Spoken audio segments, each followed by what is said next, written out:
ဝေးကနေဘတ်စကားလာနေတာကိုမြင်လိုက်တာနဲ့ဂျိန်းကချက်ချင်းဆုံးဖြတ်ချက်ကြီးတစ်ခုချလိုက်တယ်သူမကလမ်းတစ်ဖက်ကိုအမြန်ပြေးကူးပြီးလေပင်မှာဆွဲထားတဲ့လက်ဝါးကတ်တိုင်ဆွဲကြိုးကိုဖြုတ်လိုက်တဲ့အိတ်ထဲကဘဝတစ်ထည်ကိုထုတ်ကာမွတ်စလင်မျိုးသမီးတွေဝတ်ဆင်တဲ့ဟီဂျာဖြစ်ပတ်လိုက်တဲ့တတိကိုစူစီပြီးအရှိန်ပြင်းနဲ့လာနေတဲ့ဘတ်စကားကိုလက်ပြထားလိုက်တယ်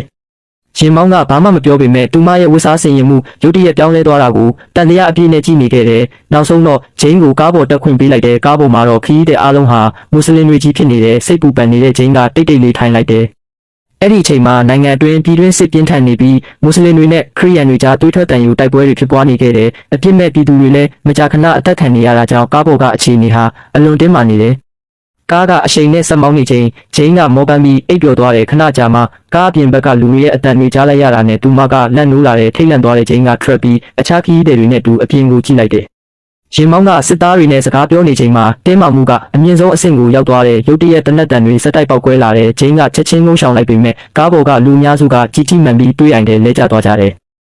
ဂျိန်းနဲ့ကြည့်လိုက်တော့တွေးတွေနဲ့ဖုံးလွှမ်းနေတဲ့မိခင်နဲ့သမီးငယ်ကိုတွေးလိုက်ရတယ်မိခင်ကသမီးလေးကိုတင်းတင်းကြပ်ကြပ်ဖတ်ထားတဲ့ဖြစ်တဲ့အပြင်ဘက်ကအတန်တွေထက်ကြားလာတဲ့စစ်သားတွေကနောက်ထပ်ရက်ဆက်တဲ့အရာတစ်ခုကိုလုပ်ဖို့ပြင်ဆင်နေကြတာပဲ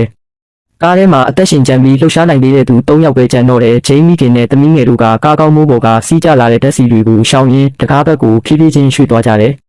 အဲ့ဒီချိန်မှာဂျိန်းကသူ့မဖွက်ထားတဲ့လက်ဝါးကတ်တိုင်ဆွဲကြိုးကိုထုတ်ပြလိုက်တဲ့မိခင်နဲ့သမီးငယ်ကိုကြည့်လိုက်တဲ့အခါသူမမျက်နှာပေါ်မှာဝမ်းနည်းမှုနဲ့အကူအညီမဲ့မှုတွေအဖြစ်ပေါ်လွင်နေတယ်။အဲ့ဒီခိုက်မှာမိခင်ကဂျိန်းရဲ့အတိတ်တွေကိုချက်ချင်းနားလည်သွားတယ်။နာကျင်မှုနဲ့အာကူမဲ့မှုတွေပြည့်နေနေပေမဲ့သမီးလေးအသက်ရှင်ဖို့ဆိုတဲ့မျှော်လင့်ချက်တစ်ခုကိုတော့မြင်လိုက်ရတယ်။ဒီမြင်ကွင်းကိုမြင်လိုက်တဲ့ဂျိန်းကသမီးငယ်ကိုသူမရဲ့သမီးအဖြစ်ဟန်ဆောင်ပြောဆိုပြီးလက်ဆွဲခေါ်ထုတ်သွားကကလေးမလေးရဲ့အသက်ကိုကယ်တင်ပေးလိုက်တယ်